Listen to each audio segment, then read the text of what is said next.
Well, I thought Norse was sorry, I thought Romans were the best, but I think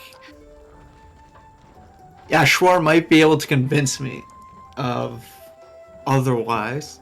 Um, and then I thought Romans, Egypt, Babylon, no, Greeks, Babylon, Celts? Question mark.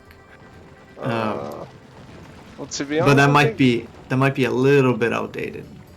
I don't know. Like personally, I feel like it was sort of always sort of Romans, then like Babylon, Egypt, followed by Norse. But nowadays, I think it's probably Norse followed by Babylon, Greeks, then Romans, or Norse then followed by Babylon and Romans, then Greeks maybe.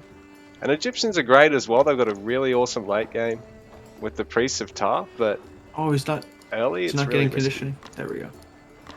Okay.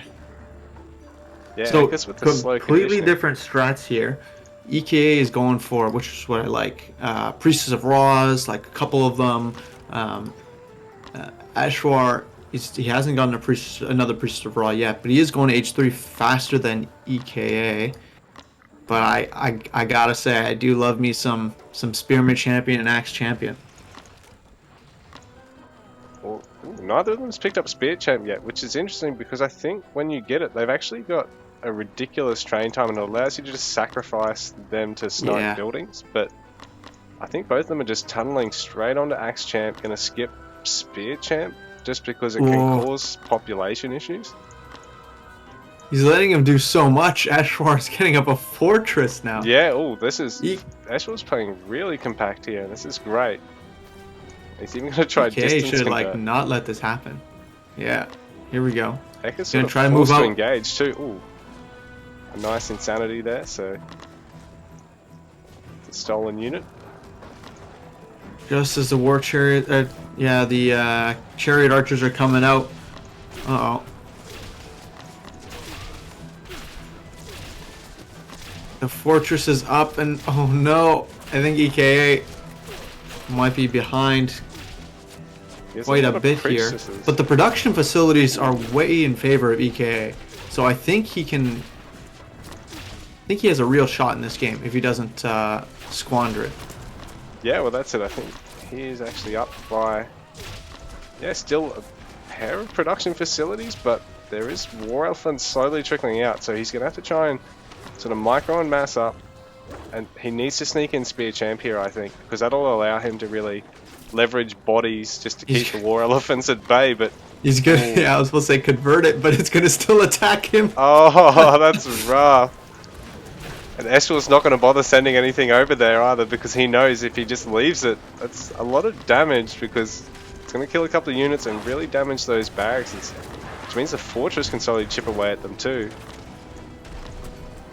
Oh, yeah, we're getting some unit I've never seen before in Tiny in my life, which is Slinger and Slinger Champion here. Incredible. Oh my god. So And that's it's actually, awesome. it's working great too. And he's even converting a Slinger. I mean, converting a chariot. So, it's straight onto the war elephant convert. So, Ek is really hot with these conversions at the moment. But, ooh, some of it, it's not really being of great value. Some of it is. Like a couple of these axe converts are pretty useful. Yeah, there's a lot of priests of set here. How many is that? That's 4 priests of set. He is going to age 4, so hopefully a Temple of Ptah will be able to actually get a bunch of mass converts off. Because this is quite working. This is working quite well. If he just spammed a bunch of spearmen, which he doesn't have the population space for, but if he spammed a bunch of them, just as like an infinite front line for his priests, like Yeah, well that's it, could man. that could work. Well, pretty much. Like, you sort of got to figure out whether you want to go with axe or spear, but pretty much you just print them out and just block chokes with them and just get like chariots and a bigger, better priest ball than your opponent and try and win the late game in this matchup. It's crazy, but it's so fun.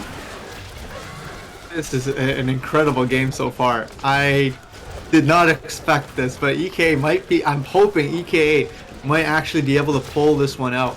The populations are looking super even though. 25 in production, but yeah, Eshwar is a lot more units in production than EKA does, so his army is much bigger.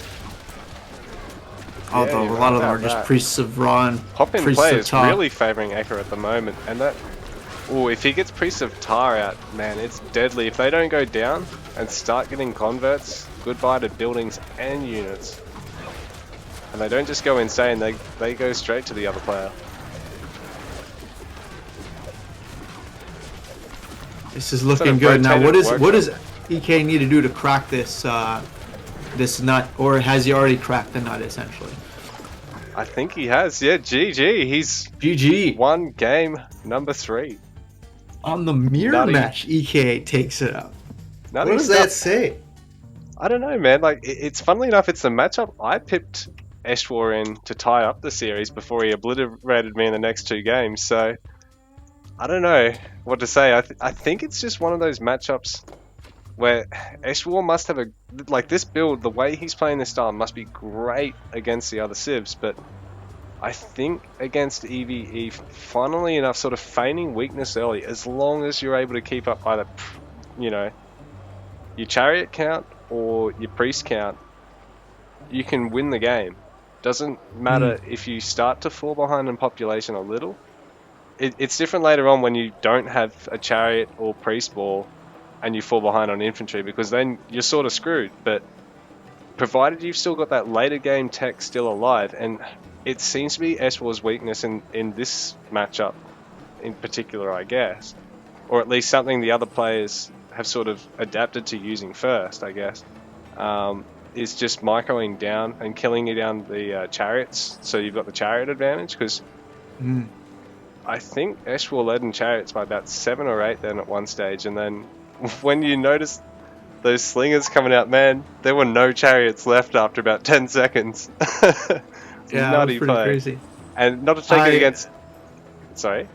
No, go for it, go for it. I was going to say, not to take anything away against Eshwar, because at the moment, like, he's the most informed player all round. Like, at the moment, by the looks of things, like, he's 2-1 up in the series, and fuck, man, he's been so strong to play against in this series, in this tourney, and prior. But EVE seems to be just a weird matchup where there's, you know, a lot that anyone can sort of figure out and abuse. It's a great matchup. But mirrors in this are really open-ended, I've found.